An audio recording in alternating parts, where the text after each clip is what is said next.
ہم کہہ رہے ہیں قرآن میں لکھا ہے ایاک نعبد و ایاک نستعین، یہ کہتے ہیں نہیں جی وہ سلطان باؤ نے تو کہا ہے سن فریاد پیرا دیا پیرا. یعنی ہم آیت پڑھ رہے ہیں اور یہ آگے شعر پڑھ رہے ہوتے ہیں، ہم حدیث پڑھ رہے ہوتے ہیں، یہ کہانیاں اور واقعات سنا رہے ہوتے ہیں. اے پھر کیوں کیا جاندہ جی، اور اے پھر کیوں کیا جاندہ، وہ ہوندے ہی کدھر نہیں ہے. ہم رفع الیدین کی حدیثیں بیان کر رہے ہوتے ہیں، یہ کہتے ہیں جی وہ اے پھر کیوں کیا جاندہ ہے کہ وہ بت رکھ کے آندے سن، وہ سرکار کو پتہ نہیں، سانو نہیں پتہ کیوں کیا جاندہ ہے. اور بیان کرنے والے بھی ان ناسکے نے. جب سے ہم نے کہا کہ کوئی جھوٹی حدیث ہی سنا دیں، ضعیف چھوڑ دیں، جھوٹی حدیث کسی کتاب میں لکھی ہو، یعنی انگوٹھے چومنے والی جھوٹی حدیثیں ہیں لیکن کہیں لکھی ہوئی ہے موضوعات شریف میں. وہ گھڑی ہوئی حدیثوں کے اوپر جو کتاب لکھی ہے نا، ابن جوزی نے بھی لکھی، ملا علی قاری نے بھی لکھی، اور لوگوں نے بھی، کہ بڑی بڑی گھڑی ہوئی حدیثیں کون سی ہیں. لیکن یہ بغلوں میں بت رکھنے والی تو کوئی گھڑی ہوئی حدیث بھی نہیں ہے، اور پبلک کے اندر مشہور ہے. پھر ہمیں بتانا پڑتا ہے کہ بھائی رفع الیدین تو نماز کا حسن ہے، حضور نے حکم دیا ہے جی، حکم کتنے ہے؟ اور ایک وہ دیوبندیوں کا مولوی ہے، وہ اس کا نام رکھا ہے دلیل کا بے تاج بادشاہ. اس کے تاج کے ساتھ جو میں نے کر دیا ہوا ہے نا، وہ کہتا ہے جی میں اتنے لاکھ انعام دوں گا کوئی رفع الیدین کا حکم دکھا دے. سرکار ہم انعام نہیں لیتے، آپ سے آپ کی آخرت کا سوال کرتے ہیں کہ توبہ کریں اپنے اس جھوٹ کے اوپر. ہم دکھاتے ہیں رفع الیدین کا حکم بخاری مسلم سے، لیکن پہلے آپ بات کو سمجھیں، یہ ایک مقدمہ ہے. صحیح بخاری اور مسلم کی متفقن علیہ حدیث ہے. نبی علیہ السلام نے فرمایا اللہ نے مجھے جوامع کلمات کے ساتھ بھیجا ہے، میں بات مختصر کرتا ہوں اور مفہوم گہرا. بخاری مسلم دونوں میں حدیث ہے انما الاعمال بالنیات، اعمال کا دار و مدار تو صرف نیتوں کے اوپر ہے. اب یہ ایک جملہ ہے، اس کے اوپر پوری کتاب لکھی جا سکتی ہے. یہ ہے جوامع کلمات، اس کو آپ ذہن میں رکھیں. اب آ جائیں بخاری مسلم دونوں میں حدیث ہے. مالک بن حویرث کہتے ہیں رضی اللہ تعالیٰ عنہ علیہ السلام، ہم چند نوجوان تھے، 20 دن کے لیے حضور کے پاس گئے، مہمان بن گئے. حضور کی وفات سے 1-1.5 سال پہلے غزوہ تبوک کے موقع پر مسجد نبوی میں ٹھہرے 20 دن تک. آپ کے صبح و شام آبزرو کیے. جب حضور نے دیکھا نا کہ اب ہمیں گھر کی یاد ستا رہی ہے، تو اچھے ٹیچر کی یہی نشانی ہے کہ اس سے پہلے کہ کوئی اکتا جائے خود ہی اسے بھیج دیا جائے. آج تو آپ کہتے ہیں نا حضور میں آپ کے زمانے میں ہوتا تو ہر وقت آپ کو وضو کرواتا رہتا. ایسا نہیں ہوتا، دنیا میں ایسے نہیں معاملات چلتے. تو وہ کہتے ہیں ہمیں اپنے ماں باپ یاد آنا شروع ہو گئے. تو حضور نے جب یہ دیکھا نا کہ اب یہ ان کا انٹرسٹ لوز ہو رہا ہے، تو آپ نے کہا کہ سب کو اکٹھا کر کے کہا کہ اب اپنے گاؤں ایریا میں واپس چلے جاؤ. جب جانا تو جب نماز کا ٹائم ہو تو تم نے مجھے 5 وقت نماز پڑھتے ہوئے دیکھا ہے، ان اوقات میں تم نے نماز پڑھنی ہے. ایک بندہ اذان دے گا جو زیادہ قرآن جانتا ہے اور عمر میں بھی بڑا ہو، وہ تمہاری امامت کروائے. اور صلو کما رأیتمونی اصلی، اور نماز تم نے ویسے پڑھنی ہے جس طرح مجھے تم نے نماز پڑھتے ہوئے دیکھا ہے. کلیئر ہو گیا؟ یہ جملہ آپ کسی انٹرنیشنل عدالت میں بھی لے جائیں تو وہ آپ کے علماء کی جہالت کے اوپر ہنسیں گے کہ اس کے بعد رسول اللہ کو یہ کہنے کی ضرورت ہے کہ جب نماز شروع کرنا تو ہاتھ کانوں تک اٹھانا، جب رکوع میں جانا تو ہاتھ کانوں تک اٹھانا، جب رکوع سے سر اٹھانا تو ہاتھ کانوں تک اٹھانا، سبحان ربی العظیم رکوع میں پڑھنا، سبحان ربی الاعلیٰ سجدے میں پڑھنا، فجر کے 2 فرض پڑھنا، زور کے، یہ سارا کچھ آپ کو کہنے کی ضرورت ہے جو لوگ 20 دن سے حضور کو دیکھ رہے ہیں. اس کے بعد صرف ایک ہماری ذمہ داری ہے کہ جس شخص کو حضور نے یہ کہا نا تم نے نماز ویسے اسٹیبلش کرنی ہے جس طرح مجھے تم نے دیکھا ہے، ہم اس شخص سے یہ بتا دیں کہ حضور کو نماز پڑھتے ہوئے اس نے کیسے دیکھا ہے. پھر کام ختم ہو گیا نا. رفع الیدین کا حکم آ جائے گا نا بیچ میں، جب آپ نے کہا تم نے نماز اس طرح پڑھنی ہے جس طرح مجھے پڑھتے ہوئے دیکھا، جوامع کلمات ہو گئے. تو سرکار مالک بن حویرث سے پوچھ لیں، بخاری مسلم دونوں میں موجود ہے کہ مالک بن حویرث رضی اللہ تعالیٰ عنہ کہتے ہیں کہ جب نبی علیہ السلام نماز شروع کرتے تو دونوں ہاتھ کانوں تک اٹھاتے. بخاری میں صرف ہے کہ اٹھاتے، مسلم میں ہے کانوں تک.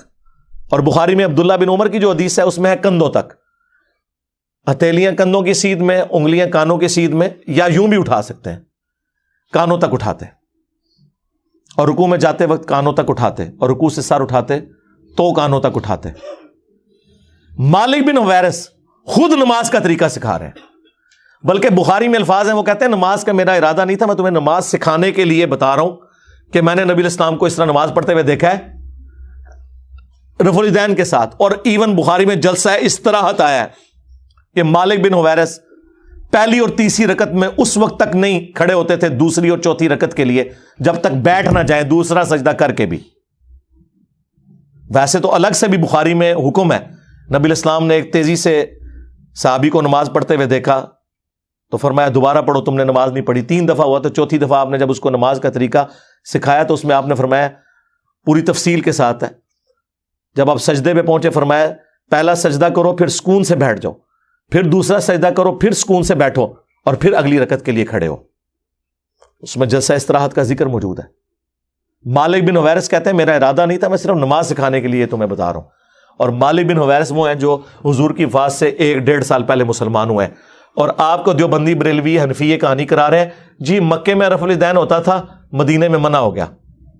اور رفع الیدین کے جتنے راوی ہیں نا میجورٹی وہ ہیں جو فتح مکہ کے بعد مسلمان ہوئے ہیں, ہجرت مدینہ نہیں, فتح مکہ کے بعد 8 ہجری کے بعد. وائل بن حجر کی حدیث ہے مسلم شریف میں, ابو داؤد میں, بلکہ وائل بن حجر تو پھر 1 سال بعد ابو داؤد میں سنن نسائی میں آیا کہ دوبارہ آئے, وہ کہتے ہیں میں نے سردیوں میں دیکھا کہ صحابہ کرام چادروں کے اندر سے رفع الیدین کر رہے ہوتے تھے. اس سے یہ بھی مسئلہ پتہ چل گیا کہ چادر کے لیے ہاتھ باہر نکالنے کی ضرورت نہیں, اندر سے بھی رفع الیدین ہو سکتا ہے. 8 ہجری میں بندہ مسلمان ہو رہا ہے, 9 ہجری میں وہ دوبارہ سردیوں کے موسم میں حضور کی نماز دیکھنے کے لیے آیا مدینہ شریف اور رفع الیدین سے پڑھتے ہوئے دیکھ رہا ہے. تو مسوخ کس ٹائم ہوا ہے؟ کوئی نہیں ہوا سرکار. سنی اور شیعہ دونوں قائل ہیں رکوع میں جاتے وقت, رکوع سے اٹھتے وقت اور تیسری رکعت سے اٹھتے وقت رفع الیدین کرنے کے اوپر.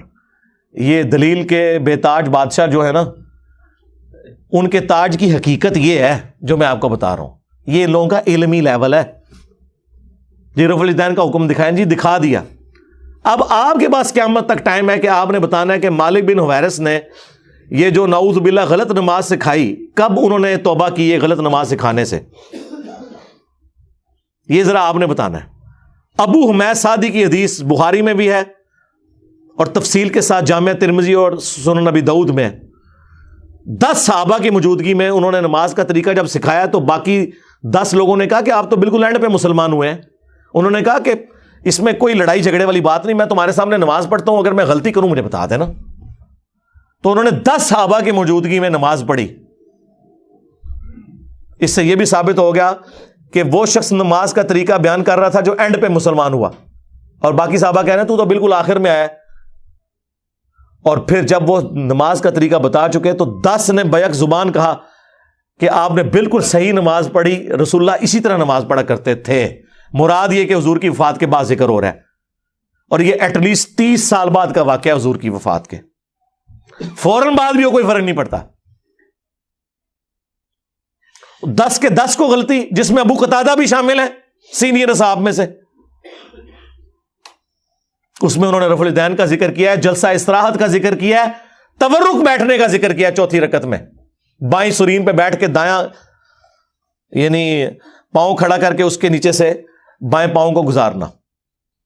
اور ابو داؤد میں تو الفاظ ہیں کہ جب نبی علیہ السلام نماز کا ارادہ کرتے تو نبی علیہ السلام قبلہ رخ کھڑے ہوتے اور اپنے ہاتھوں کو کندھوں تک بلند کرتے, یہاں تک کہ ہر ہڈی اپنی جگہ پر جب واپس آ جاتی پھر آپ قرات شروع کرتے. اس سے میں نے ثابت کیا کہ انہوں نے ہاتھ چھوڑ کے نماز پڑھی ہے, کیونکہ جب بھی کوئی نماز شروع کرنے کا ارادہ کرتا ہے تو ہاتھ باندھ کے نہیں نماز پڑھتا, یوں کھڑا ہوا ہے اور وہ نماز یوں شروع کرتا ہے اور ہر ہڈی اپنی جگہ پر واپس آ جاتی. یہاں موقع تھا وہ کہتے ہیں کہ ہر ہڈی دایاں ہاتھ بائیں پر آ جاتا, نہیں, انہوں نے کہا اپنی واپس اپنی جگہ پہ آ جاتی. اس سے نبی علیہ السلام سے بھی ہاتھ چھوڑ کے نماز پڑھنا ثابت ہے. ویسے عبداللہ ابن زبیر کی الگ سے حدیث ہے المصنف ابن ابی شیبہ میں, باقاعدہ باب باندھا ہے امام ابن ابی شیبہ, امام بخاری مسلم کے استاد نے, کہ ان صحابہ اور تابعین کا بیان جو ہاتھ باندھ کے نماز پڑھتے تھے, جو ہاتھ چھوڑ کے. ہمارے نزدیک دونوں طریقے درست ہیں, ہاتھ باندھنا بھی ہاتھ چھوڑنا بھی. تو وہاں پہ پھر 11 صحابہ کی یہ گواہی ہوگی, 10 وہ اور 11واں جو سکھا رہا تھا. تسی 11ویں لی سرکار نو مندے ہو, اسی 11 سرکاراں نو مننے ہیں, اور ساڈی سرکاراں ہو جو صحابہ نے. جی رفع الیدین کا حکم دکھا دیا، جی دکھا دیا ہے، اور آپ رفع الیدین کا مذاق جو اڑاتے ہیں، اللہ سے ڈر جائیں۔ گھوڑوں کے دموں کے ساتھ اسے تشبیہ دیتے ہیں۔ کیا رسول اللہ پوری زندگی اس طریقے سے نماز پڑھتے رہے جس کو آپ نے بعد میں کہنا تھا یہ گھوڑوں کی دمیں ہیں؟ آپ خود سوچیں اغلن، کیونکہ میں نے تو ثابت کر دیا کہ حضور اپنی وفات سے 1 سال پہلے تک کر رہے ہیں۔ ویسے تو میں نے مسئلہ 70B میں ثابت کیا ہے کہ وفات تک، وہ کہتے ہیں وفات تک کا لفظ جی موجود ہے۔ جب حضور کی وفات کے بعد صحابہ کرام نماز کا طریقہ سکھا رہے ہیں تو وفات تک ہی ہوا نا، لاجیکل ہے۔ یہ تو نہیں کہ منسوخ شدہ طریقہ انہوں نے سکھانا تھا۔ باقی تفصیل وہ دیکھ لیں، 2.25 گھنٹے کا لیکچر ہے۔ ان کے 8 دھوکوں کے جو میں نے جواب دیے ہیں جی، بغلوں میں بت رکھ کے آتے تھے، ٹھیک ہے جی، گھوڑوں کی دموں والی روایت مسلم شریف سے آؤٹ آف کانٹیکسٹ، جابر بن سمرہ والی شریر گھوڑوں کی دمیں، وہ 4 روایتیں اکٹھی ہیں، اس میں باقاعدہ موجود ہے کہ وہ سلام پھیرتے وقت زانوں سے ہاتھوں کو اٹھاتے تھے۔ وہ کہتے ہیں نہیں، ایک روایت میں اس کے بغیر ذکر ہے۔ سرکار یہ حدیث ابو داؤد میں بھی ہے، سنن نسائی میں بھی ہے، باقاعدہ اس کے اوپر اماموں نے باب باندھے ہوئے ہیں کہ یہ حدیث کس سے متعلق ہے، آپ کے رد کے اوپر کہ سلام پھیرتے وقت۔ امام نووی نے بھی مسلم کے باب کے اوپر یہ لکھا ہوا ہے۔ اس سے بڑھ کر امام بخاری نے جز رفع الیدین میں لکھا ہے کہ جو گھوڑوں کی دموں والی حدیث رفع الیدین پہ لگاتے ہیں انہیں ڈرنا چاہیے کہ اللہ کا عذاب نہ ان پر آ جائے۔ سورہ نور کی آیت کوٹ کی کہ رسول اللہ کے ساتھ دشمنی کر رہے ہیں، یہ سنت کا مذاق اڑا رہے ہیں۔ اور جز رفع الیدین پہ جو میں نے ویڈیو ریکارڈ کرائی ہے، جو کچھ امام بخاری نے ان کی طبیعت صاف کی ہوئی ہے، وہ 70B مسئلہ آپ ضرور دیکھیں۔ رفع الیدین سے متعلق فرقہ وارانہ نظریات کا تحقیقی جائزہ، اس میں ان کے آپ کو جھوٹ پتہ چلیں گے کہ یہ جھوٹ کی بنیاد پہ کھڑے ہیں۔ اور ہم تو بڑے خوش ہوتے ہیں کوئی گھوڑوں کی دموں والی حدیث بتا دے، بت رکھنے والی جھوٹی بات خود گھڑی بھی بتا دے، ہم پھر کہتے ہیں آپ کو بتائیں گے۔ بلکہ اس سے بڑھ کر میں G10 میں رہتا تھا، یہ میں بات کر رہا ہوں 2008-9 کی، 8 سے آلموسٹ کوئی 14-15 سال پہلے۔ ہمارے قریبی دوست تھے، وہ کٹر بریلوی تھے، ہم بھی اس زمانے میں بریلوی تھے۔ میرے ساتھ وہ اعتکاف بیٹھے G10 کی مسجد میں، G10-4 میں۔ جب میں ریورٹ ہوا تو وہ بھی تحقیق میں پڑ گئے، وہ وہیں کے رہنے والے تھے۔ جب تحقیق میں پڑھے تو ہمارے گھر کے قریب ایک دیوبندیوں کی مسجد بھی تھے، کبھی ہم نماز وہاں پڑھتے رفع الیدین سے شروع کر دی، لیکن نماز میں آپ کو پتہ سب کے پیچھے پڑھتا ہوں۔ ایک نماز دیوبندیوں کے پیچھے پڑھتے تھے، فجر کی ہم اہل حدیث کے پیچھے پڑھتے تھے، مغرب عشاء کی کبھی بریلویوں کے پیچھے، کبھی دیوبند کے پیچھے۔ وہاں کے مفتی کو کھٹکا لگ گیا، اس نے کہا چلو یہ تو گمراہ ہوئے ہیں، یہ تو آؤٹ سائڈر ہیں۔ جو G10 کا رہنے والا ہے نا بندہ، جس کا اپنا ذاتی گھر تھا وہاں پہ جدی پشتی، جو ان کا دوست ہے، اس کو تو ہم قائل کریں۔ اس نے ایک کتابچہ دے دیا اسے رفع الیدین کے خلاف نا، کہ نماز کا حنفی طریقہ صحیح ہے۔ وہ کتابچہ میرے پاس لے کے آیا، میں نے کہا بہت اچھی بات ہے، مطلب وہ جب میں نے کتاب پڑھی تو میں تو خوشی سے پھولے نہ سماؤں۔ اس نے پہلی حدیث پتہ کیا لکھی ہوئی؟ کانوں تک ہاتھ اٹھانے کا ثبوت، تو کانوں تک تو ہم بھی اٹھاتے ہیں الحمدللہ، لیکن حدیث لکھی مالک بن حویرث والی مسلم شریف سے، اور حدیث لکھی کہ مالک بن حویرث کہتے ہیں کہ میں نے نبی علیہ السلام کو دیکھا کہ جب نماز شروع کرتے تو دونوں ہاتھ کانوں تک اٹھاتے۔ میرا دل کرے میں تو لڈیاں پاواں، ہاں میں کہ ایتھے ہی رک جا کے تو کتاب ٹرنی نہیں۔ یہ حدیث میں نے کہا میں اوریجنل نہ دیوبند اور بریلویوں کی کتاب مسلم شریف جو ترجمے کے ساتھ ہے اس میں سے تجھے دکھاؤں گا، اور تو نے خود رفع الیدین شروع کر دینا ہے۔ کہتا کیسے؟ میں نے کہا یہ دیکھ، انہوں نے آدھی حدیث لکھی ہوئی ہے، اس کے آگے لکھا ہوا ہے جب رکوع میں جانے لگتے تو کانوں تک ہاتھ اٹھاتے، اور جب رکوع سے سر اٹھاتے تو کانوں تک ہاتھ اٹھاتے۔ یہ مالک بن حویرث بھی تمہاری پوری نماز کا طریقہ ہے، صلو کما رأیتمونی اصلی، ہمیں اور کیا چاہیے؟ اچھا وہ کتابچہ لے کے نا وہ دیوبند کے مفتی کے پاس پہنچ گیا۔ یہ ان مفتیوں کا، یہ دلیل کے جو بے تاج بادشاہوں کا علمی لیول یہ ہوتا ہے۔ وہ جب وہاں پہ پہنچا نا، اس نے کہا یہ آپ نے جو حدیث لکھی ہے آپ نے مسلم شریف سے پڑھی ہے؟ اس نے کہا یہ تو بہت بڑے عالم دین کی کتاب ہے، یقیناً یہ لکھا ہوگا۔ انہوں نے کہا لکھا تو ضرور ہے، لیکن صرف اتنا نہیں لکھا ہوا، اس کے آگے تو کچھ اور بھی لکھا ہوا ہے۔ اس نے کہا یہ ہو نہیں سکتا۔ انہوں نے کہا یہ دیکھو مسلم شریف میں لکھا ہوا ہے کہ جب نماز شروع کرتے تو کانوں تک ہاتھ اٹھاتے، اور جب رکوع میں جانے لگتے تو کانوں تک ہاتھ اٹھاتے، اور جب رکوع سے سر اٹھاتے تو کانوں تک ہاتھ اٹھاتے۔ تو یہ اس نے آدھی حدیث کیوں لکھی ہے؟ اس کے بعد کوئی گنجائش رہ گئی تھی، لیکن جب اللہ تعالیٰ ختم اللہ علی قلوبہم وعلی سمعہم وعلی ابصارہم غشاوہ، دلوں پر، آنکھوں پر، کانوں پر مور لگ جائے، جو سورۃ البقرہ میں آیا اور سورۃ الانعام میں آیا کہ ہم ان کے دلوں کو اور آنکھوں کو حق قبول کرنے سے پھیر دیں گے، جیسا کہ پہلی دفعہ جب ان پہ حق کھلا تھا نا تو انہوں نے حق سے اناد کیا تھا، اب ہم ان کے اوپر مورے لگا دیں گے۔ وَلَوْ أَنَّنَا نَزَّلْنَا إِلَيْهِمُ الْمَلَائِكَةَ، اور یہ اب ایسی گمراہی میں پڑ جائیں گے اگر آسمان سے فرشتے ان کے سامنے نازل ہوں۔ وَكَلَّمَ اللَّهُ الْمَوْتَ، اور مردے قبروں سے نکل کے انہیں یہ بتائیں نا کہ آخرت ہونے والی ہے اور قیامت کا تمام منظر ان کی آنکھوں کے سامنے آ جائے، تب بھی یہ ایمان نہیں لے کے آئیں گے، کیونکہ اللہ نے مور لگا دی ہے۔ اور یہی ہوا اس کے ساتھ۔ وہ کہتا ہے کہ جی ہم نے یہ آدھی حدیث اس لیے لکھی ہے کہ یہ ہماری دلیل تھی۔ انہوں نے کہا یار حدیث تے پوری دلیل ہوندی ہے، آدھی تے نہیں، یہ تو علماء یہود والا کام کیا ہے۔ افتؤمنون ببعض الکتاب وتکفرون ببعض، کتاب کے کچھ حصے کو مانتے ہو، کچھ کو چھوڑتے ہو، اور پھر اللہ نے کہا اس کی سزا ہے کہ دنیا میں بھی ذلت ہے اور آخرت کا بڑا عذاب تمہارا انتظار کر رہا ہے۔ اور دنیا میں دیکھ لیں میرے ہاتھوں ان کی کیا ذلت ہوئی ہے۔ انہوں نے پچھلے 1000 سال میں جتنی عزت کمائی تھی نا، پچھلے 10-12 سال میں اس سے زیادہ ذلت کما چکے میں۔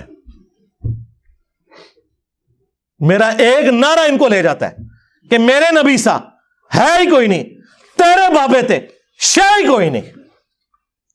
دیکھ لیں ذلت کمائی ہے انہوں نے۔ تو وہ اس کا بھی دفاع کر رہا ہے، وہ کہہ رہا ہے جی ہم نے بس اتنا ہی لکھنا تھا جو ہمیں دلیل چاہیے، کیونکہ ہم نے یہ ثابت کرنا ہے کہ کانوں تک ہاتھ اٹھانے ہیں۔ انہوں نے کہا جس جگہ سے ثابت کر رہے ہو ادھر سے تو پوری بات لوگے۔ یہ ہو سکتا ہے کہ آپ قرآن سے آدھی بات لیں کہ نماز کے قریب مت جاؤ، اور آپ کہیں کہ میں نے یہی بات ثابت کرنی تھی کہ نماز کوئی ضروری نہیں۔ ہم کہیں گے آگے لکھا ہے جب تم نشے کی حالت میں ہو، یہی کہیں گے نا۔ تو یہ کرتے ہیں، اور چونکہ ان کو بڑوں سے یہی عادت پڑی ہوئی ہے آدھی باتیں بیان کرنے کی، آدھی کاٹنے کی، اس لیے میرے بھی آدھے کلپ کاٹ کے نا متنفر کروانے کی کوشش کرتے ہیں، اور مجھے کوئی فرق نہیں پڑتا۔ میں نے آپ کو بارہا بتایا ہے کہ مجھ سے بچنے کا طریقہ یہ ہے کہ اپنی زبانیں بند رکھیں۔ اگر زبان آپ کھولیں گے میں تو انہوں کار تک پہنچا کے آواں گا، منجی ٹھوک دیں گا تہاڈی میں، ذہن چ رکھیو، بلکہ ٹھوک دیتی ہے اللہ فضل نال۔ جتنا بولو گے، جتنا چیخو گے، کیونکہ میں نے تو پھر جواب دینا نا، آپ میرے پہ الزام لگائیں گے تو میں آپ کو پھر کلیئر کروں گا کہ بھائی یہ بات لکھی ہوئی تھی، یہ تو یہ کہہ رہے تھے۔ تو اینڈ رزلٹ یہ ہے کہ جھوٹے بندے کی تو ایک نہ ایک دن موت ہو ہی جاتی ہے، اور ذلت کی موت ہوتی ہے، جس طرح ان فرقوں کی موت ہوئی ہے۔ الحمدللہ۔ صلو علی محمد وآل محمد، اللہم صلی علی محمد وعلی آل محمد واصحاب محمد وازواج محمد وامت محمد اجمعین الی یوم الدین۔